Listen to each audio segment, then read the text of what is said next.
Vamos a comenzar con un proverbio. Capítulo 29, versículo 1. Proverbios 29, versículo 1.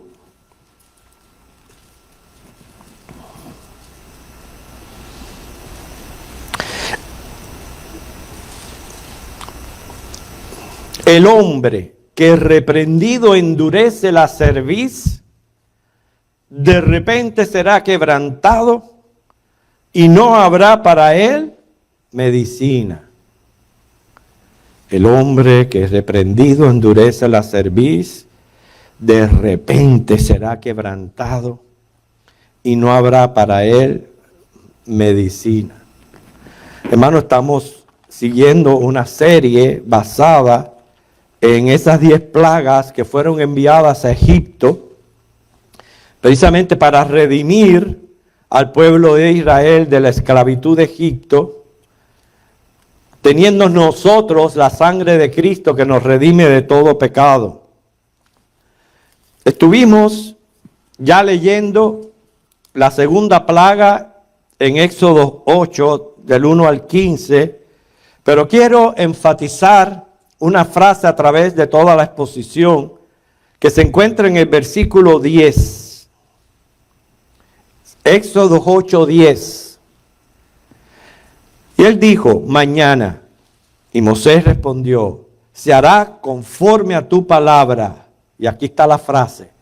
Para que conozcas que no hay como Jehová nuestro Dios. No hay como Jehová nuestro Dios. ¿Por qué? Porque es el único Dios, no hay otro. Mira, si alguien le pidiera que describiera a su Dios, ¿qué usted diría? Yo espero que no diga, mi Diosito es, por favor. Su Diosito no es una miniatura. El Dios a quien adoro es soberano creador, omnipotente de los cielos y la tierra. Es infinito, está presente en todo lugar, todo lo sabe. Justo, santo. Por lo que debe de ser temido. Pero una de sus cualidades más admiradas es porque Él es amor. Y como es amor, es muy misericordioso. Por tanto, no tengo palabras para describir cuando se dice, no hay como Jehová nuestro Dios. Así hay gente que no creen en Él. No le creen a Él, no le temen, no lo adoran, no le rinden culto. Y uno de ellos fue el faraón de Egipto. Sí, él se creía que porque era el faraón, todo lo podía. Y la reacción ante la primera plaga del agua convertida en sangre fue de total indiferencia. Le tuvo sin cuidado aquella gran señal enviada de Dios. Y Dios esperó 7 días después de haber herido el río. Y Jehová le dice a Moisés que vuelva a presentarse ante el faraón, pidiendo que dejara ir al pueblo para servirle. Es ahí el propósito de nuestra existencia, hermanos, para alabar la gloria de su gracia por toda una eternidad en el cielo. Y mientras estamos aquí, servir para la formación de su reino. Faraón no escuchó la voz de Dios, lo desobedeció.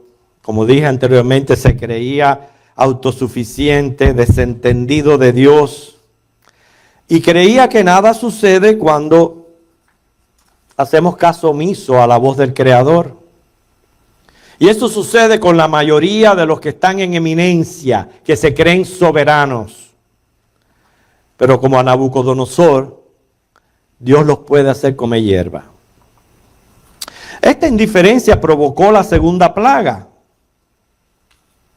Imagínense, sinceramente no debería de estar predicando este mensaje. Porque le tengo fobia a este animal. Yo padezco de ranudencia. Esa es una palabra que yo inventé.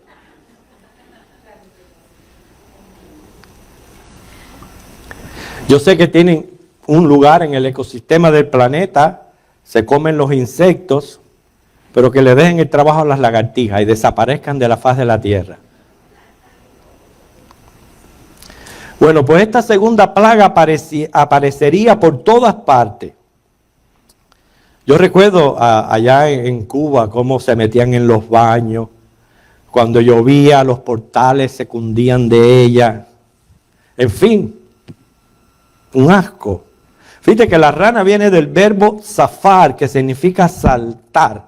Es un anfibio de piel lisa, ojos saltones, patas traseras adaptadas al salto, de sangre fría. Respiran por medio del pulmón y por la piel húmeda. Hay aproximadamente 2000 clases de anfibios. El caso es que por esta plaga aparecían en abundancia después que las aguas del Nilo descendían a mediados de diciembre y simbolizaban para los egipcios la fertilidad. Los egipcios las consideraban animales muy sagrados.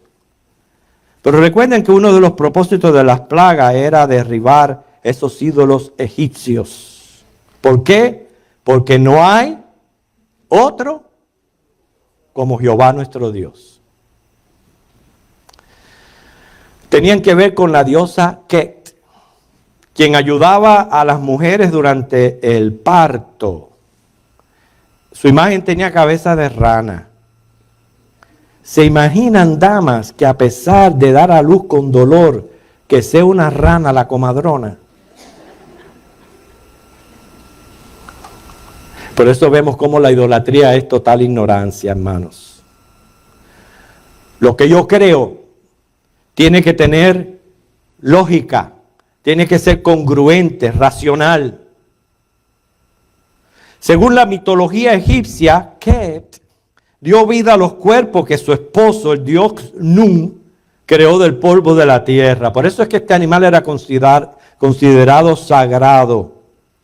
Pero Dios haría que esta plaga lo convirtiera en un fastidio tidioso. Y hermano, la rana en la Biblia viene a ser análoga de aquello que es inmoral, sucio, repugnante, asqueroso. Y yo estoy de acuerdo con eso. Bueno, tal como ordenó Dios, Aarón, usando la vara, extendió su mano sobre las fuentes de agua, surgieron ranas que llenaron la tierra de Egipto. Mencionamos que en diciembre aparecían en abundancia, pero noten que esta plaga ocurre en septiembre. Era para decirle al faraón, esto es algo que no es común.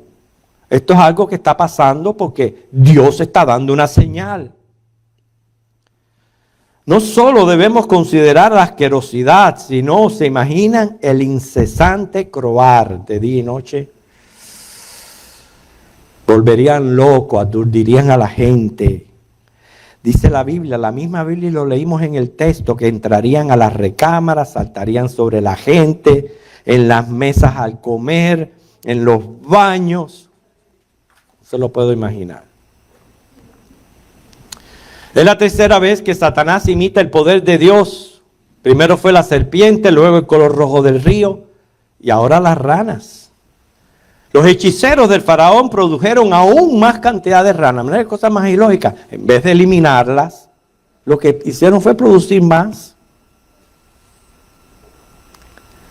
Pero aquí podemos notar que el poder radica en aumentar, no en eliminarlo.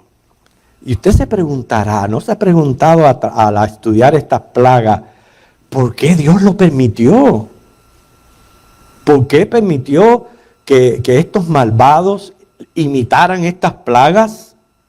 Yo creo que algo nos quiere enseñar Dios, definitivamente.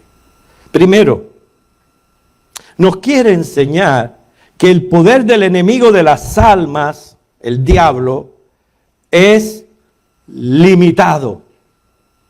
No puede ir contra el poder de Dios. Noten que no se trataba de eliminar las ranas. Lo único que pudieron fue aumentarlas. Porque nadie puede ir en contra del poder de Dios. Hermano, la Biblia nos advierte claramente que no le demos lugar porque anda como león rugiente buscando a quien devorar. Primera de Pedro 5:8. Pero no deja de ser una criatura, un adversario sujeto a la soberanía de Dios. Recuerden siempre, mayor es el que está en nosotros que el que está en el mundo. No desestimamos su poder, pero tampoco lo exageramos. La segunda enseñanza que yo veo aquí es que Dios los incomoda, los confunde con su propia ignorancia supersticiosa. ¿Por qué? Porque el culto a la rana era la más antigua expresión de idolatría egipcia. Por eso hablamos de que eran considerados sagrados. No se atrevían ellos mismos a matarlas. Y Dios quería eliminar eso. El caso es que la plaga llegó a ser tan fastidiosa que ya el faraón comienza a humillar un poco su orgullo. Se dio cuenta que su única solución era acudir a Dios, al omnipotente. Si todos los hombres se reconocieran eso, que la solución para todos nuestros problemas está en acudir a Dios. ¿Por qué? Porque no hay otro como Jehová nuestro Dios. Manda a buscar a Moisés. Y fíjense que le pide específicamente que ore para que aquella plaga fuera quitada. A cambio dejar ir al pueblo para ofrecer sacrificios a Jehová. Sacrificio es una palabra muy interesante porque denota algo que una vez se entrega ya usted no puede reclamar. Siempre tenga ese concepto pendiente cuando se trata de un sacrificio. Lo que usted entrega no lo puede reclamar. Y sabemos que nuestra seguridad de salvación precisamente está descansando sobre un sacrificio, el que hizo Cristo en la cruz, perfecto, eficaz, eficiente. Por tanto, nos da total seguridad. Y hoy somos nosotros mismos quien Dios nos pide que nos presentemos en un sacrificio vivo, santo, agradable a Dios. Eso lo encontramos en Romanos, el capítulo 12, el versículo 1. Así que, hermanos, os ruego por la misericordia de Dios que presentéis vuestros cuerpos en sacrificio vivo, santo, agradable a Dios, que es vuestro culto racional. Entonces le preguntamos al texto, ¿qué es lo que le agrada a Dios? Usted sabe que se encuentra este versículo acerca del sacrificio. ¿Le ha preguntado qué es lo que le agrada a Dios? A Dios le agrada la fe. Hebreos 11:6. Dice, sin fe es imposible agradar a Dios. A Dios le agrada la hermosura de la santidad. Salmo 29, versículo 2. A Dios le agrada que le adoremos en espíritu y verdad. Juan 4, 24. Y a Dios le agrada la humildad. Miqueas 4, 8. Ejemplo, todos los que estamos hoy aquí, hoy nos hemos presentado en sacrificio vivo. ¿Por qué? Hemos dejado de ir, de venir, de hacer esto, de hacer aquello, para dedicar este tiempo a Dios. Por eso nos hemos presentado en sacrificio vivo delante de Dios. Pues Moisés le dice que sí, que él iba a orar. No solo para eliminar el problema. Y es cuando le dice, para que reconozca Faraón que no hay otro como Jehová nuestro Dios. No hay otro.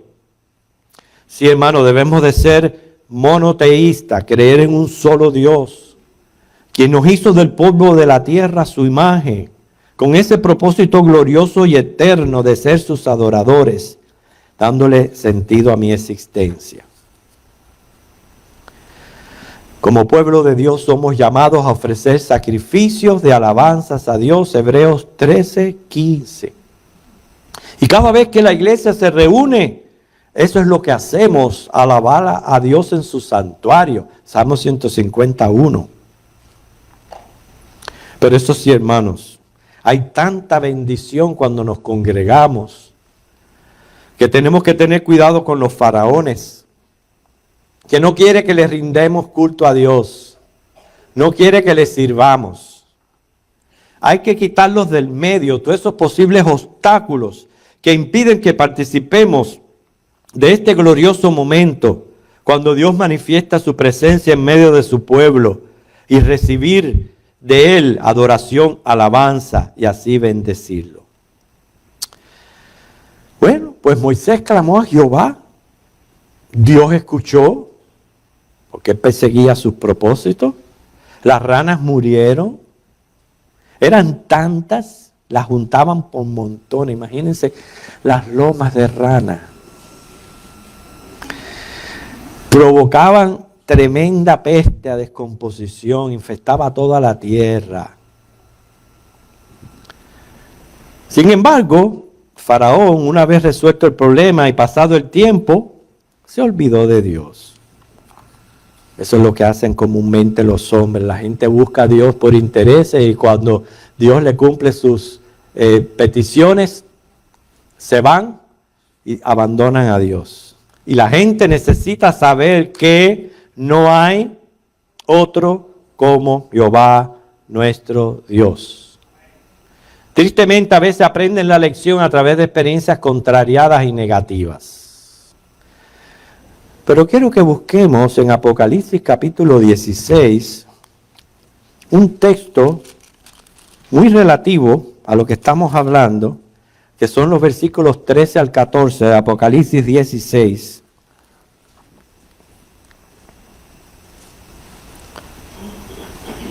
Ok, 13, perdón, hasta el 14 dice, Apocalipsis 16, 13.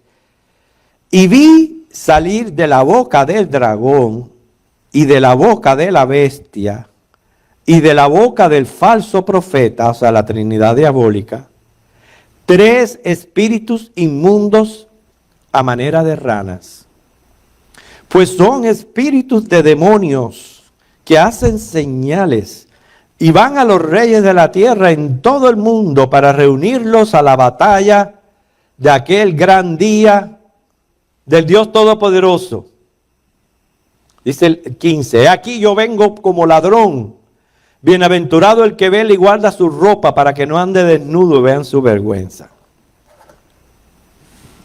Aquí estamos hablando, hermanos, de estos 3 espíritus en forma de rana representando la Trinidad diabólica, que es la 6ª copa de juicio derramada sobre la tierra durante la gran tribulación. Tiene mucho que ver con la convocación de las tropas enemigas, preparándolas para la batalla de Armagedón. Que sabemos que con la batalla de Armagedón termina esos 7 años de gran tribulación. Esta copa es derramada sobre el gran río Éufrates. Es uno de los grandes ríos de Asia Occidental y del mundo. La sequía de este río es un verdadero fenómeno natural de grandes envergaduras y graves consecuencias, especialmente para los países que dependen de su caudal. Miren qué grande era la sequía, o será la sequía, que los árboles le van a correr atrás a los perros.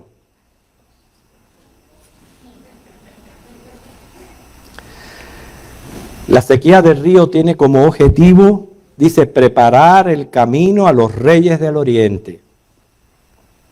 Estamos hablando aquí de una coalición de reyes de la tierra con la bestia, el anticristo, el falso profeta, para hacerle guerra a Israel.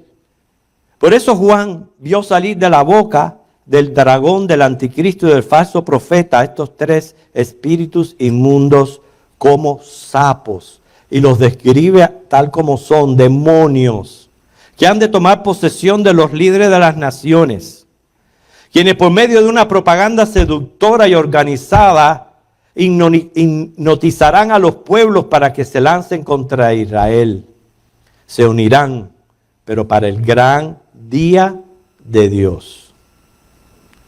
Va a comenzar un preludio de guerra cuyo clima va a ser la batalla de Armagedón. Pero hermanos, la iglesia durante este tiempo ya se encuentra disfrutando de las bienaventuranzas de la Nueva Jerusalén. Por eso encontramos ahí una bienaventuranza. Buena noticia. Ya no más sapo, ni animal, ni político. Escuchando una breve cronología de la gran tribulación, me refiero a los sellos, que es lo que los resumen.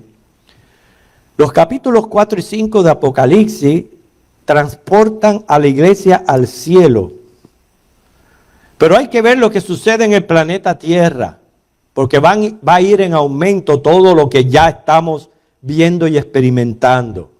Va a aumentar la inmoralidad, la criminalidad, los hijos desobedientes desafiando a la autoridad de los padres, guerras con amenazas de armamentos nucleares, tremenda crisis económica, hambre, pandemias, calentamiento global, desastres naturales. ¿Por qué? Porque ya llegó el tiempo que Dios intervenga y que haga justicia en la tierra. Por eso que el capítulo 6 de Apocalipsis, después de dejar a la iglesia en gloria, capítulos 4 y 5, Juan recibe en visión la apertura de los 7 sellos. Se abre el primer sello y sale el caballo blanco, llegada del anticristo. El segundo sello sale un caballo bermejo, guerra mundial. Se abre el tercer sello, sale un caballo negro, crisis económica extrema. Cuarto sello sale un caballo amarillo pálido, muerte por enfermedades. Quinto sello, los mártires de la tribulación, decapitado todos los que se opongan a la marca del diablo. Se abre el sexto sello y surgen disturbios cómicos que conducen al Armagedón, catástrofes naturales. Se abre el séptimo sello y el séptimo sello son 7 trompetas. La séptima trompeta son 7 copas, todas manifestando juicio tras juicio, pronosticando, hermanos, plagas y calamidades en extremo. Hablo de la tercera parte de la vegetación mundial se va a quemar, el sol y la luna se oscurecerán, los demonios van a atormentar a los hombres poseyéndolos, hambre como nunca, guerra mundial, úlceras pestilentes en todo el cuerpo de los que tengan la marca del diablo, aguas convertidas en sangre, el sol quemando con fuego la tierra, catástrofes naturales. Hablo de choque con meteorito, erupción volcánica, terremotos, tsunamis, fuegos forestales, huracanes, deslaves, granizadas, cambios drásticos en la temperatura del planeta. ¿Alguien duda que ya estamos teniendo señales de esto? ¿Saben por qué? Por lo misericordioso que es Dios. Porque Él advierte antes de ejercer juicio. Y Dios nos está advirtiendo a todos. Sí, hay un calor tremendo que no se puede estar allá afuera, pero es advertencia de lo que está por venir. Miren lo que dice Lucas 21, 10 y 11. Lucas 21, 10 y 11.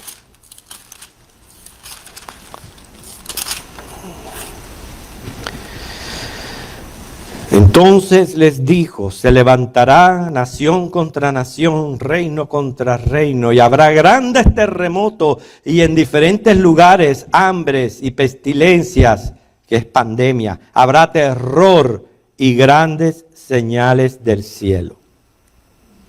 Por eso, hermanos, si no hubiera solución,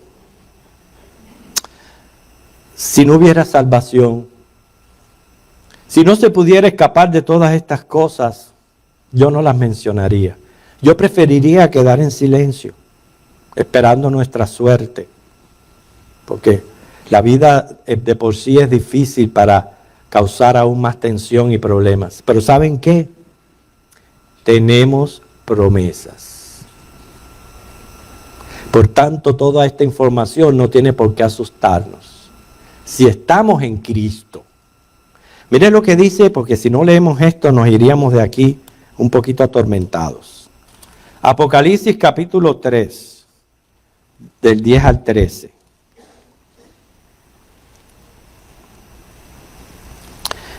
Al leer este versículo, recíbelo como una promesa de Dios que nos puede dar paz, especialmente cuando hablamos de cosas tan terribles.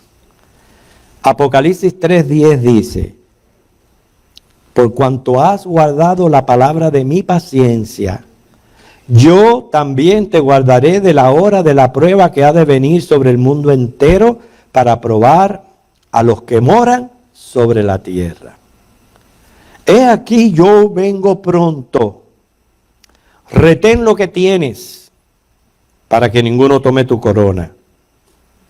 Al que venciere, yo lo haré columna en el templo de mi Dios, y nunca más saldrá de allí, y escribiré sobre él el nombre de mi Dios y el nombre de la ciudad de mi Dios, la nueva Jerusalén, la cual desciende del cielo de mi Dios, y mi nombre nuevo. El que tiene oído, oiga lo que el Espíritu dice a las iglesias. Sí, hermanos, nos da mucho ánimo saber que los capítulos 4 y 5 se aprecia una iglesia presente, ya arrebatada en gloria, antes de que Jesús se disponga a abrir los sellos. Y abrir los sellos es la gran tribulación. Entonces ponga 2 más 2, 4. La iglesia en gloria, Jesucristo abriendo los sellos, se abre el primer sello, la gran tribulación. En otras palabras, no tenemos por qué preocuparnos por lo que ocurra con esos sellos, porque ya estamos en la nueva Jerusalén. Pero sí sigamos siendo sobrios, oremos, velemos, porque no sabemos cuándo va a venir el Señor por su iglesia y sabemos que está cerca. La iglesia es la única que tiene promesa de escapar de estas cosas. Bien, conclusión, aplicación. Ya no vamos a hablar más de rana, por favor. No enfaticemos el mal que causa Satanás y los demonios. No enfaticemos la sexta copa ni esos 3 espíritus de sapo. Enfaticemos el hecho que nos da paz saber esa preciosa frase que hoy hemos aprendido y nos vamos a llevar con nosotros todos los días. No hay como Jehová nuestro Dios. No hay como Jehová nuestro Dios. Que el Señor les bendiga, hermano. Vamos a orar. Te damos gracias, Dios, por tu palabra. Porque a pesar, Señor, de escuchar de plagas, de juicios y de cosas terribles, porque todos tus juicios son justos, eso estamos de acuerdo, al ver la tierra como cada vez empeora más en la inmoralidad y en todas las cosas que están sucediendo. Pero sabemos, Señor, que tenemos promesa de salvación. Y por eso estamos agradecidos, porque estamos adorando al único Dios verdadero y que nos está prometiendo total salvación. No solo del infierno, pero también de los juicios que vienen sobre esta tierra. Por eso no nos queda más que decirte gracias, Señor. Gracias por la fe. Ayúdanos, Señor, a presentarnos siempre ante ti en sacrificio, un sacrificio agradable. Que sea en la hermosura de la santidad, que sea en espíritu y en verdad, y sobre todo en humildad. Gracias por tu palabra, en el nombre de Cristo. Amén.